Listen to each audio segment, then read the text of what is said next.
all. And I've looked at only 1 or 2 videos about Polish, the basics of it and how some of the words work. Wow, does that make my head spin as an English speaker and, of course, an American?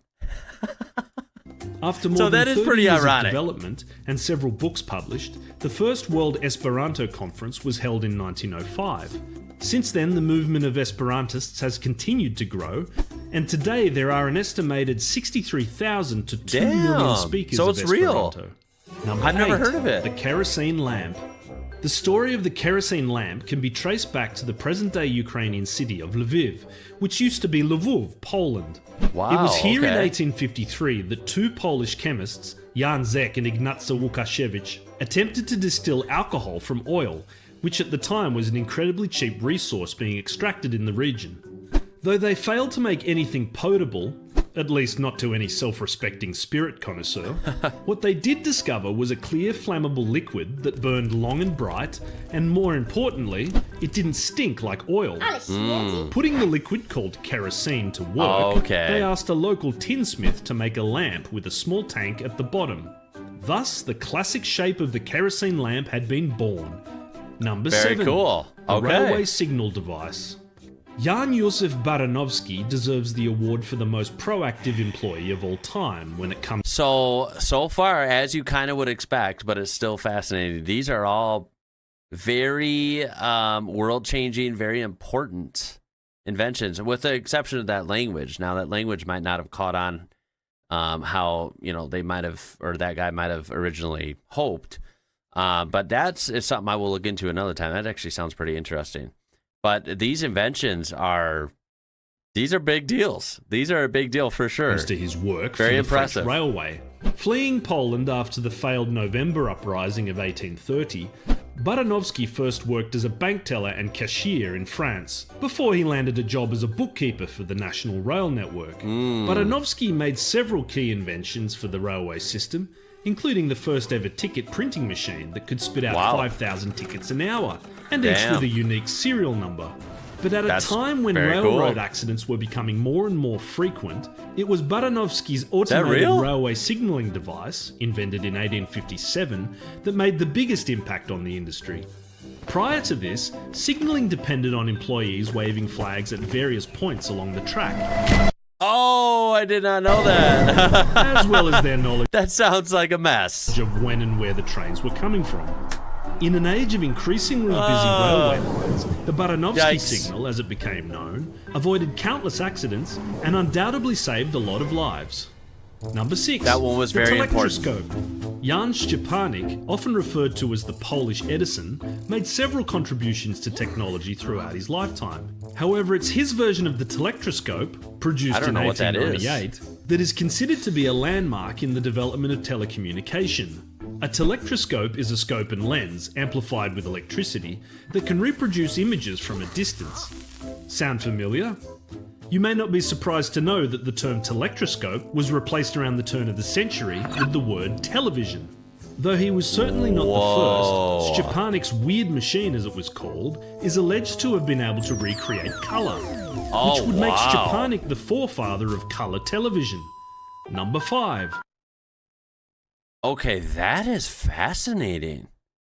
Looking at old inventions, or even inventions that we use today, but looking at the earliest versions of it, sometimes really blows my mind.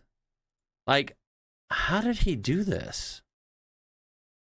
I'm not even going to try to begin to understand how this exactly works, this older telectroscope. But the fact that it basically led to television is extremely world-changing, right? How relevant is television to pretty much, literally everyone watching this?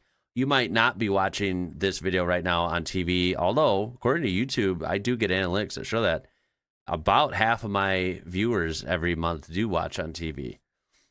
So, yeah, TV is very relevant. And, when you go back to the beginning, I didn't know about this. That's pretty cool. 5. The paperclip. Whilst the person behind the idea still of the mighty paperclip has long been disputed, useful. One contender for your praise may be the famous Polish pianist and composer Józef Hoffman. Praised by many as the greatest pianist that ever lived, Wow. Hoffmann was also an inventor in his spare time. It's been Why not, suggested that right? the inspiration behind Make the us shape all of look the bad. paperclip was the treble clef. Some people are just so accomplished and successful, so busy, right? No doubt burned into his brain after hours of reading piano scores. Hoffmann is also accredited for developing one of the earliest mechanical windscreen wipers, Damn. which apparently was inspired by the back and forth motion of his metronome. Oh, wow. Number 4. Yeah, that guy seems like a decent guy. You know, possibly the best pianist in the world. Tons of, very impactful inventions. You know, just casual stuff. He's all right. The electric-powered submarine. Although experimentation with submersible craft had existed since the mid-16th century, it was I didn't know Apollo who that. first successfully created a submarine powered solely by electricity. Look at that. Mechanical When is that engineer from? Stefan Zhevietsky was taken on by the Navy of the Russian Empire in 1877, and it was here that he made a huge number of developments in submarine technology. The biggest of these came in Really? 1884, when he installed a battery-powered propeller to a one-man submarine that could chug along at a steady 4 knots an hour. While it may sound slightly unimpressive now, this was a major mean- technological advancement at the time. In 1884, it does sound impressive to me. Yeah, it's pretty slow, but the fact that it moved under its own power, battery power, and we're talking about a sub from the 1880s and electric, yeah, that's pretty, And especially considering damn the fact impressive that most to me. submarines were still relying on coal power and oars. Outside of submarine technology, Zhevietsky is also the guy who invented the taximeter, of Wow. all things. Number Random. 3, the vote counting machine. Oh Really? look, it's our friend Baranovsky again. damn. The mid-19th century was a time of renewed interest in liberal democracy, and public voting was taken very seriously. Realising the overwhelming task of counting votes, Yeah. as well as issues of scrutiny and impartiality, Baranovsky conceived the idea that it would be better for a machine to do all the counting instead. Yeah. No doubt his obsession with numbers was the major motivator behind this, and other machines he patented as well include the gas meter. Wow. Yes, apparently he invented that as well. Who knew? I am curious to see in the comments if you knew all of these, and if you did, I mean, more power to you. That's awesome. Also, like always, if there's anything worth mentioning that is not covered here, I would love to know as well. This is a great list so far. This is very, very interesting to me. Number 2, cotton swabs. A corner. You know what I like is a lot, it's a mix between really big inventions that certainly change the world and then little things like a paper clip or a cotton swab. Honestly, in a way, equally impactful. A lot of these things people might use on a daily basis or close to it.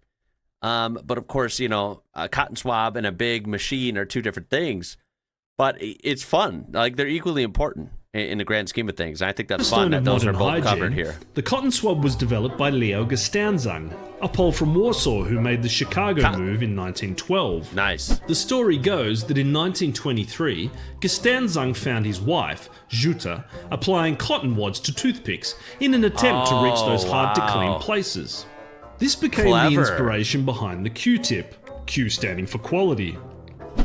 It's so fun to hear the origin story of some things, right? Like, that could have happened to anyone. And that's such a clever but kind of simple thing. Like, hey, I'm going to stick this cotton swab on a toothpick and reach in there and get it. And who knew that this actually works really well?